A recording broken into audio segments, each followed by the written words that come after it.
afectando su producción, secreción, transporte, metabolismo, enlace, acción y eliminación. Miles a cientos de miles de productos químicos y van en aumento. Muchos aún no han sido testeados en los seres humanos y los efectos adversos con los disruptores endocrinos se han visto con muy bajas concentraciones. Entonces, los disruptores endocrinos actúan como hormonas, alteran la producción y la secreción de las hormonas, interfieren en la función de las hormonas y además interfieren en la eliminación de las hormonas. Tenemos entre los disruptores endocrinos los pesticidas, los plásticos, los surfactantes, los combustibles, fármacos, cosméticos, compuestos endógenos, es decir, producidos por nuestro propio organismo, y además presentes en los alimentos procesados, ya sea por el procesamiento doméstico o industrial. Además, los contenedores que tienen los alimentos también van a liberar estas sustancias químicas en los alimentos y así van a llegar a nuestro organismo. En el medio ambiente tenemos cualquier cantidad de disruptores endocrinos. Durante la Revolución Verde de los años 60 aumentó el número de pesticidas a nivel mundial. 220.000 muertes por pesticidas en el año 92 registrado por la OMS. Cientos de pesticidas se sabe que son disruptores endocrinos. Y entre los que más se conocen, hay muchos más, tenemos el bifenol A y los talatos que van a afectar la función de las gónadas y las glándulas tiroides. Además, nosotros tenemos disruptores endocrinos en los productos de cuidado personal, con efectos estrogénicos que interfieren en la biosíntesis de las hormonas tiroideas. Son surfactantes que también bloquean receptores estrogénicos, ciertos limpiadores. En las pastas dentales, sobre todo el triclosan, que ahora está tan bullado y ya prohibido por la FDA de los Estados Unidos, pero para los jabones de manos y champú, pero no se han metido en la pasta dental por conflictos de interés, que se absorbe más por la mucosa o por la piel. Entonces no entendemos por qué aún no se prohíbe de las cremas dentales.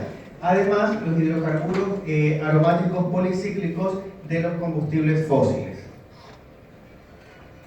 En los alimentos vamos a tener formación de disruptores endocrinos por el procesamiento doméstico e industrial. Si bien es cierto, se hace un procesado de los alimentos para aumentar la seguridad, evitar la contaminación bacteriana, quitar ciertas toxinas. Sin embargo, el exceso de procesado también puede llevar a una formación de nuevos compuestos que van a ser tóxicos y van a actuar como disruptores endocrinos. En este caso tenemos como a mayor procesado, mayor formación de nuevos compuestos que pueden ser dañinos, como las acrilamidas, en la conocida reacción de Maillard o glicación, los hidrocarburos aromáticos policíclicos, las aminas heterocíclicas, epóxidos, acroleínas, aldehídos malónicos, todas sustancias nuevas que se forman por el exceso de efecto térmico y reacción de distintas sustancias presentes en los alimentos, como grasas, proteínas y carbohidratos. La glicación, por nosotros conocida, es una modificación post-translacional de las proteínas una vez que son sintetizadas en la célula, pero esta modificación las va a hacer no funcionales, o sea, va a ser un compuesto nuevo que no va a poder ejercer su función. Por lo tanto, la glicación, es decir, la unión de las moléculas de glucosa a una proteína que la va a volver inservible, se va a acumular y va a afectar la matriz extracelular, el citosol celular y las distintas organelas, en especial el núcleo, puesto que la glucosa se va a unir de manera no enzimática a ácidos nucleicos, proteínas y también grasas. Además, el efecto térmico sobre los alimentos, de lo que estábamos hablando recién, que produce el enmarronamiento del alimento para dar cualidades de textura, sabor, como el aroma de la cerveza o el crusting del pan, eso finalmente también es una reacción de Maillard en el cual se están glicando las proteínas y formando estos compuestos. Entonces tenemos aquí un pequeño esquema de cómo se da el proceso de glicación y vemos que en la primera fase reacciona la glucosa de manera no enzimática con las proteínas del organismo, y esto puede ser a través de la circulación sanguínea, la presencia de la glucosa en el fluido extracelular y en la sangre, donde se va a formar un primer compuesto con esa proteína que es inservible, que se denomina la base de Schiff. Esa base de Schiff aún puede ser susceptible de ser desglicada, desunida de esta glucosa para volver a recuperar su funcionalidad. Pero si sigue aumentando el proceso de glicación y sigue habiendo exposición continua a la glucosa, más estrés oxidativo producido por el metabolismo de la glucosa exagerado debido a que estamos consumiendo constantemente y no le damos descanso a la mitocondria, se van a formar endías en los productos de Amadori. Los productos de Amadori ya es una fase más avanzada de proteínas glicadas o productos de glicación que nosotros lo leemos en la hemoglobina glicosilada.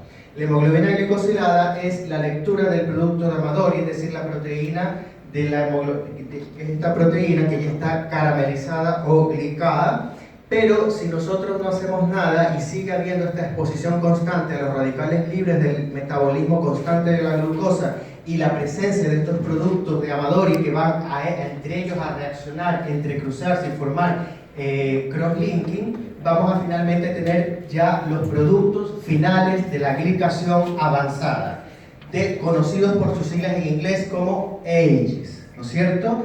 Estos productos finales de la glicación avanzada ya son irreversibles, no pueden sufrir el clearance del organismo, no existen enzimas para que nosotros podamos eliminar estos productos finales de la glicación avanzada. Se acumulan en la matriz extracelular, se acumulan dentro de la célula y producen alteraciones en el DNA y alteran las funciones de las proteínas a las cuales se unen. Ellas mismas van a dañar la calidad de la estructura proteica, colágeno, elastina, proteoglicanos, y además, por otro mecanismo que también se ha estudiado bastante, van a provocar daño en el hospedero, es decir, van a interactuar con unos receptores de la familia de las globulinas que están en todas las células del cuerpo, en particular en los macrófagos. Los receptores para AGEs, que se llaman RAGEs o RAGEs, porque son receptores para AGEs. Una vez que se unen estos AGEs a estos receptores, se va a activar el factor de transcripción nuclear kappa beta, que le va a decir al núcleo: vamos a producir citoquinas proinflamatorias, y esas citoquinas proinflamatorias van a provocar un estado de inflamación crónica sostenida. Además, el RAGE, al interactuar con el AGE, también va a expresar mayor cantidad de rayes en las distintas células de los distintos tejidos, perpetuando esta inflamación crónica sostenida. Vemos cómo la enfermedad periodontal, la periodontitis, que es la inflamación crónica de la encía y el hueso que rodea los dientes, es una de las infecciones crónicas más prevalentes en la humanidad.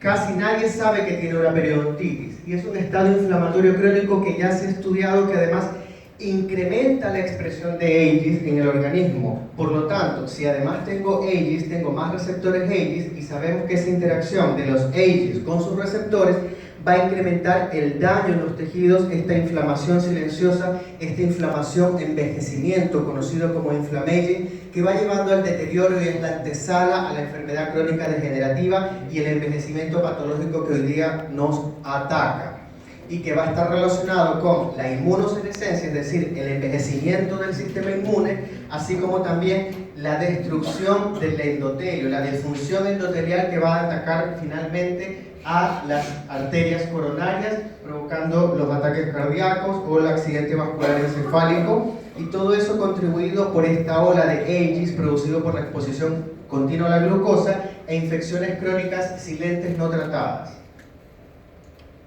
Vemos como de alguna manera la boca va a estar relacionada con todo el organismo. Si la boca siempre fue parte del cuerpo, si yo tengo una infección crónica persistente que no me duele, pero la veo del tamaño de una moneda grande, de $1, digamos, en la frente, y ustedes la ven ahí roja, quizá con una capa de bacterias encima, porque se ve blanco, díganme si no harían nada al respecto si no les doliese. Bueno, eso es lo mismo que tienen dentro de la boca, pero no lo vemos, y lamentablemente ya se ha visto cómo está relacionado con enfermedades de Alzheimer, neurológicas, enfermedades cardiovasculares, alteración de la microbiota intestinal, también diabetes y resistencia a la insulina, efectos adversos del embarazo, niños con bajo prematuro y bajo peso al nacer, parto prematuro, y también enfermedades respiratorias obstructivas, y aquí falta además las enfermedades autoinmunes. Traje esta figura para que puedan de alguna manera tomar fotos, y no es porque yo sea odontólogo que estoy hablando de esto. esto está publicado en una revista de ciencias biomédicas, o sea, es transversal la preocupación de lo que ocurre en la boca en relación a todo el sistema.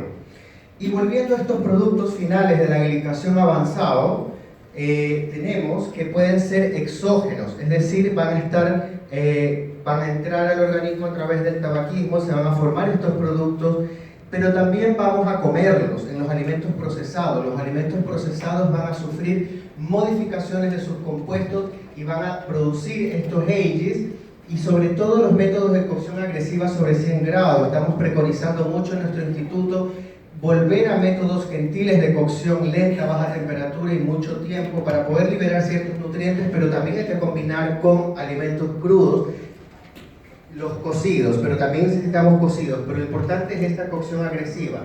El 10% de los AGEs que están presentes en los alimentos se absorbe y un tercio se excreta. ¿Y cómo podemos reducir estos AGEs? Con una cocción suave y marinado, y además combinando con la alimentación cruda. ¿Cómo voy de tiempo? Ya. Ahora tenemos los AGEs endógenos. Pero también resulta que nosotros estamos formando constantemente estos productos finales de la glicación por la exposición continua de nuestras proteínas, grasas y ácidos nucleicos a este influjo constante de glucosa que nos han dicho debemos comer cada 3 horas, alimentos ricos en carbohidratos. Y finalmente, esta ingesta continua de carbohidratos va a exponer a las proteínas del cuerpo a la glicación y formación continua de ella. Y los carbohidratos son cadenas de glucosa. En el intestino se rompen esos enlaces de glucosa y esa glucosa pasa a la sangre como glucosa, por supuesto, lo cual nos mantiene en un estado constante glicémico. Nuestra insulina luchando por mantener una normoglicemia, quién sabe por cuánto tiempo. Desarrollamos un hiperinsulinismo, pero después de 10-20 años que tenemos una glicemia normal, resulta que empezamos con la resistencia a la insulina porque hubo un páncreas que estaba sacándose el aire por mantener esa glicemia normal.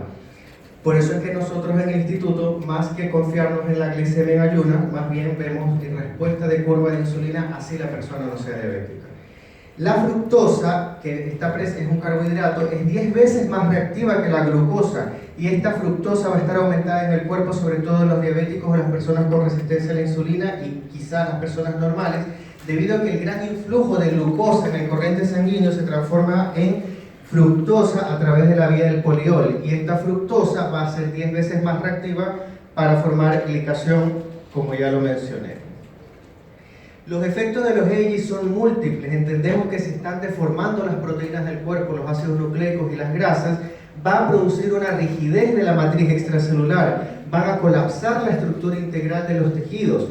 Todo eso está ligado a las complicaciones macro y micromusculares sin necesidad de llegar a ser diabético, solamente siendo resistente a la insulina.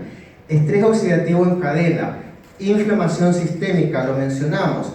¿Qué es la inflamación sistémica? Recordar un poco, es la inflamación silenciosa en la cual hay un caldo de citoquinas inflamatorias circulante debido a las infecciones crónicas, a la presencia de estos compuestos tóxicos y otros, que va a tener y a mantener inflamado mi endotelio. Esa es la inflamación sistémica o inflamación silenciosa que tanto nos habla. Además, al formarse enlaces cruzados, el colágeno, la elastina y los proteoglicanos alteran las propiedades mecánicas, todo lo cual va a afectar a los músculos, a los tendones, a las articulaciones, a los huesos, al corazón, vasos sanguíneos, pulmones, piel, arrugas en la piel. Las arrugas en la piel son un reflejo de lo que está ocurriendo en el endotelio. De hecho, nos vamos a mostrar más adelante cómo nosotros utilizamos eso. Y también el cristalino. El cristalino se va glicando, se va caramelizando y vamos perdiendo la visión, y también se glica el cerebro. Las consecuencias de la glicación, por lo tanto, son transversales a toda la biología humana, en la cual el estrés oxidativo potente que se produce lleva también a disfunción mitocondrial, disfunción del endotelio, aterosclerosis, infarto cardíaco, lipotoxicidad. Se ha visto que los AGEs aumentan la toxicidad de la grasa visceral, la cual libera mayor cantidad de adipoquinas o citoquinas inflamatorias. Tenemos la periodontitis como tal, porque en un terreno glicado va a ser más fácil que la persona vaya perdiendo hueso y encía alrededor de los dientes. Tenemos el cáncer de mama, cáncer de páncreas y enfermedades neurodegenerativas tremendamente ligadas con este proceso de glicación, como el Alzheimer, el Parkinson, la esclerosis lateral amiotrófica, etc. Además, se ha visto, la investigación emergente ha empezado a demostrar que los AGEs además actúan como disruptores endocrinos, ya que los AGEs van a bloquear o secuestrar las hormonas, van a tener un mimetismo hormonal, ellos mismos pueden actuar como hormonas, sobreexpresando el trabajo hormonal o más bien disregulándolo. Tenemos también que van a ser antagonistas hormonales, ya que pueden mantener ocupados los receptores hormonales, lo que los define como disruptor hormonal. Los mecanismos de daño por los AGEs, por lo tanto, vamos a tener de dos tipos. Por glicooxidación, es decir, por caramelización de las proteínas, y lo cual además trae aparejado un estrés oxidativo en cadena, lo cual y este mecanismo de glicooxidación va a estar dado de tres maneras. Por la reticulación, es decir, que la misma proteína glicada disfuncional se va a unir a otras proteínas y las va a transformar en AGEs, es decir, va a ser un cross-linking. Además vamos a tener una interacción con los receptores de AGEs, que ya lo hablamos, lo cual va a producir toda una transcripción génica proinflamatoria a nivel sistémico, sufrimiento del endotelio, y además por estrés oxidativo, ya que el mismo AGE es una fuente de estrés oxidativo.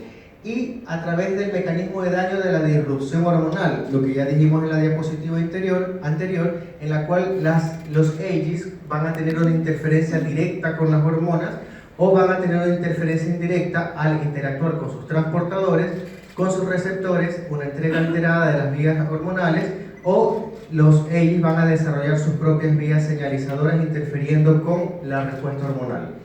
Comprender, por favor, que los AGEs son neomoléculas que se comportan erráticamente y generan una reacción en cadena oxidativa, glicante o caramelizante, como le digo a mis pacientes, e inflamatoria. Pero antes, decir entonces que los AGEs también son conocidos como glicotoxinas. Al final. Entonces es fundamental detectar el grado de glicación y bueno, se pueden hacer biopsias, pero eso es demasiado cruento. Se puede leer la hemoglobina glicosilada, la fructosamina o por autofluorescencia de los AGEs en la piel, y eso va a estar correlacionado con cómo están los AGEs o el grado de inflamación de mi endotelio vascular y también indirectamente a través de los biomarcadores del inflamation. Importante saber que cada 1% que sube la hemoglobina glicosilada aumenta el riesgo de fallecimiento por cualquier causa, y que la glicemia elevada durante 3 horas o más va a glicar la hemoglobina. Es importante monitorear los AGEs por todo lo que hemos dicho, y sabemos entonces la relación entre lo que es la glicación de la piel con la glicación del endotelio. Dentro de la rehabilitación metabólica, entre las muchas herramientas que utiliza para contrarrestar estos efectos de envejecimiento acelerado por los AGEs y otros factores, tenemos la nutrición baja en carbohidratos y alta en grasas, que va a mejorar la composición corporal, va a normalizar la glicemia, va a reducir la inflamación, va a reducir la glicooxidación, reduce la insulina. Alimentos reales y carbohidratos de baja digestibilidad. La suplementación antiglicante va a estar dada por varios compuestos que se ha visto que pueden ayudar a desbaratar, por así decirlo, estos productos de la glicación tempranos, porque recuerden que ya dijimos que los avanzados no se puede. Y entre esos tenemos una variedad de sustancias que uno de alguna manera puede profundizar o conoce, muchas habrá en Argentina, otras no, pero interesante sacar una foto para investigar más acerca de ello. Como conclusión, vivimos en un mundo expuesto a múltiples disruptores endocrinos. La investigación ha descubierto el rol de los AGEs como disruptores endocrinos, además de sus efectos conocidos en el envejecimiento. Podemos reducir su ingestión a través de una dieta no procesada. La nutrición baja en carbohidratos va a reducir además la producción irrefrenable de AGEs endógenos. Recuerden que los comemos o los producimos, pero resulta que por más que baje de comerlos, igual los voy a seguir produciendo si mi dieta sigue siendo alta en carbohidratos, así sean naturales. Y es necesario integrar este conocimiento en el contexto de la rehabilitación metabólica integral de la persona humana, como les van a hablar ahora la doctora Alejandra Rodríguez y el doctor Fernando Santana. Muchas gracias por su atención y los dejo con esta foto preciosa de mi Guayaquil querido de Guayaquil, Ecuador.